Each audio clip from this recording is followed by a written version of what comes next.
আসসালামু আলাইকুম guys. So আমি আবার চলে আসলাম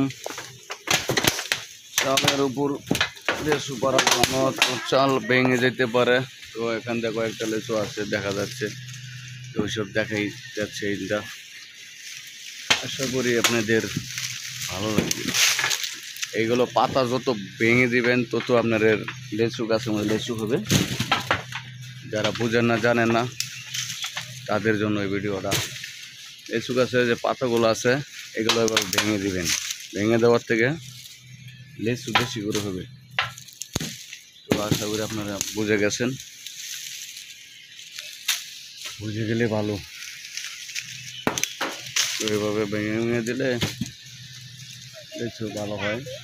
এখানে একটা লেচু রয়ে গেছে, তো পশু পাখি খেতে হয়ে গেছে। তাও এখানটা আমার নিচে পড়ে যাবা।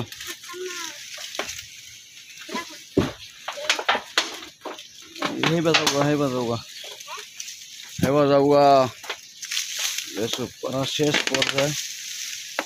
তো নেমে পড়তে জমিয়ে লেচু আর নাই গাছে। আজ এই পর্যন্তই। ভিডিও বানানোর উদ্দেশ্য হলো যারা যারা লেচু খেতে চান তো আপনারা কলপ করে চারা কিনে নেবেন বাজার থেকে। কলপের চারা কিনে নিলে ছাদের উপর বড় ড্রাম বসিয়ে কলপ করে আপনার চারা লাগায় খেতে পারবেন। তো আশা করি আপনাদের এই ভিডিওটি ভালো লাগবে, স্কিপ না করে দেখতে থাকুন।